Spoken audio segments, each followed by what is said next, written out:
Hola amigos, ¿cómo están? Hace rato que no teníamos contacto, hace rato que no subía videos en YouTube. Bueno, este video que voy a filmar, pues ojalá lo pueda filmar, trata sobre un tema que ya he insistido varias veces, que es el tema del fraternalismo. ¿En qué consiste lo que yo llamo o lo que yo denomino como el fraternalismo? Que no es más sino la aplicación de los principios del liberalismo democrático, pero dando pues un paso más allá de lo que clásicamente se ha aplicado como el liberalismo democrático, que está básicamente constituido por tres principios, que son los principios de la Revolución Francesa, en los que se ha basado todo el sistema occidental constitucional y democrático, que son los principios de libertad, igualdad y fraternidad. En los últimos años, pues, y yo diría que de décadas, ha existido una polémica sobre algunos temas relacionados precisamente con esos tres puntos: la libertad, hasta dónde debe ir la libertad; la igualdad y la fraternidad. Los tres han sido polémicos. Supuestamente los estados han tratado de garantizar que haya una mayor gama de amplitud en cuanto a la libertad. Sin embargo, eso ha llevado a situaciones, yo diría que caóticas, temas podríamos llamar no desde un punto moralista, que es el del libertinaje, y hasta dónde los jueces y los estados deben garantizar la libertad del individuo en extremo. Y hay sistemas que promueven lo contrario, como, digamos, ponerle más límites a la libertad del individuo. Entonces miremos en qué es lo que propone el fraternalismo frente a estos tres temas de la libertad, la igualdad y la fraternidad. En cuanto a la libertad, el primer principio lo podríamos llamar como libertad responsable. ¿Qué significa la libertad responsable? Significa que nosotros creemos que debe haber una sociedad que garantice la autodeterminación de los individuos para que cada individuo pueda llevar a término sus posibilidades, pueda explotar sus posibilidades, puede explotar sus talentos y hasta dónde puede llegar con sus habilidades. Creemos en la iniciativa individual y creemos que el Estado debe garantizar esa autodeterminación de los individuos y ese sistema, digamos, de iniciativa individual, o sea, lo que es la propiedad privada, ¿sí?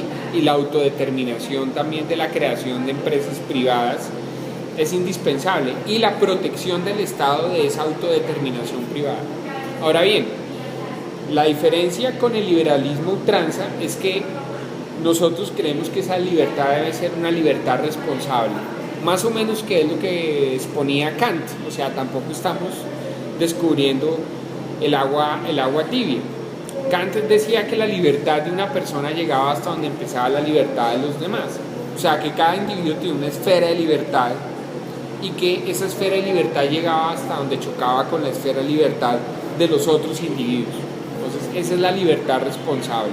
O sea, no es la libertad a ultranza, sino la libertad con una característica social, con una característica colectiva, con unas talanqueras colectivas. Esa es la libertad responsable. Digamos que se diferencia del socialismo. En el socialismo hay se coarta la libertad individual en pos de la sociedad completa, ¿no? Aquí se garantiza esa libertad del individuo, esa autodeterminación del individuo y, digamos, esa propensión del individuo a generar una actividad privada relacionada con el tema económico. O sea, que no solo sea el Estado el que garantice, digamos, ese impulso económico, sino que sea el individuo desde su propia autodeterminación. Eso es la libertad responsable. La segunda característica del fraternalismo es el Estado eficaz. Hay una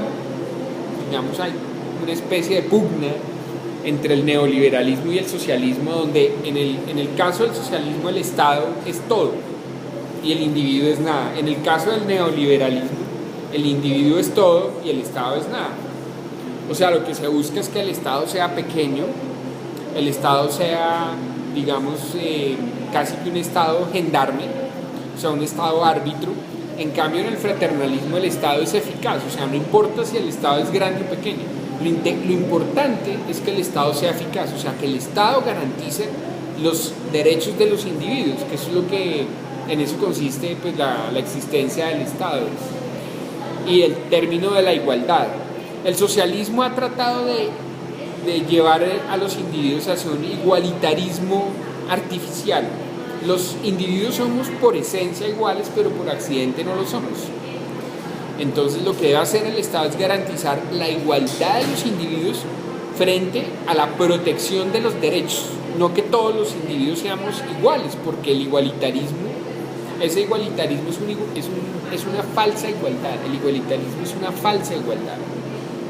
Entonces no importa que el Estado sea grande o pequeño, sino que el Estado sea eficaz. No lo que dice el socialismo, donde el Estado debe ser todo, o el neoliberalismo que dice que el Estado debe ser pequeño. No, lo que nosotros creemos es que el Estado debe cumplir con sus funciones de protección de los derechos fundamentales, de acuerdo pues con lo que determina el Estado de Derecho, o sea, la protección del Estado de Derecho.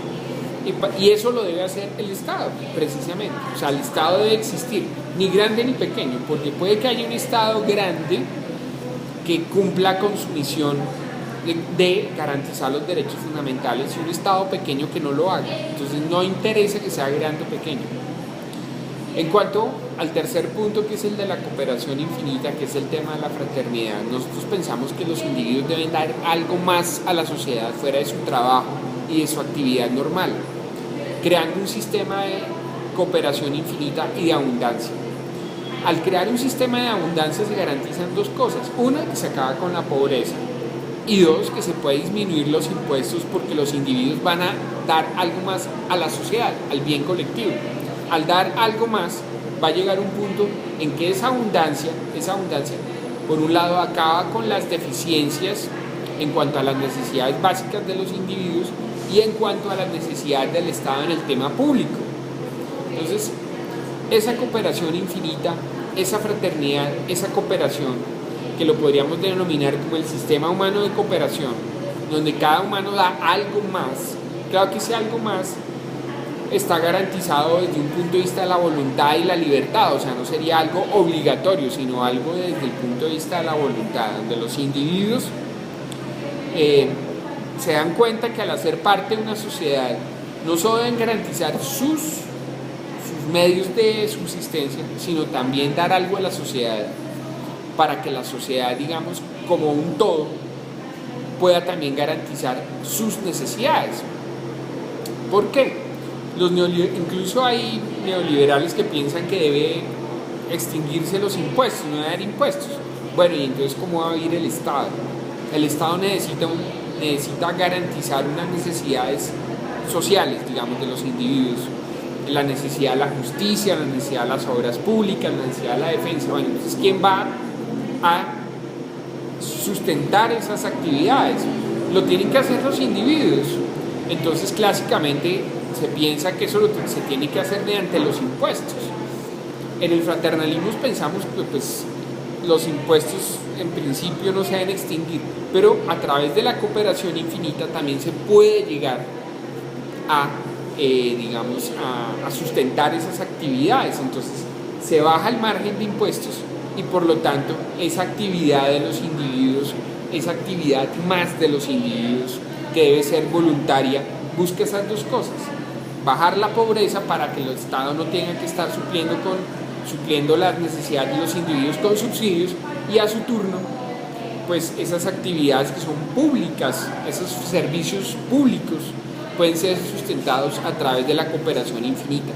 Lógicamente acabar con los impuestos es una utopía, pero pues hacia allá iría en una sociedad de cooperación infinita se podría llegar a esos extremos. Bueno, eso es básicamente como la descripción de lo que es el fraternalismo, los tres principios de lo que nosotros proponemos como un sistema humano de cooperación y como el siguiente paso, la siguiente evolución de lo que es el liberalismo democrático, porque se ha pensado mucho en que la siguiente faceta del liberalismo democrático es el socialismo, y pues no hay nada más opuesto al socialismo que el fraternalismo, son dos cosas opuestas. ¿Por qué? Porque también el socialismo habla de que hay una pugna en la sociedad, entonces que para liberar esas pugnas entre clases sociales en la sociedad, lo que debe hacer es que debe existir un Estado que garantice que haya una paz social, pero esa paz social debe lograrse no desde la imposición, sino desde la voluntad de los individuos. Esa es la diferencia entre el socialismo y el fraternalismo,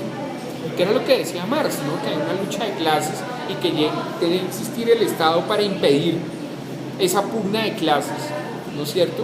Y como imponer como una especie de paz, pero a las malas. En cambio, en el fraternalismo, la paz la imponen los individuos desde su voluntad, desde su cooperación, desde su autodeterminación.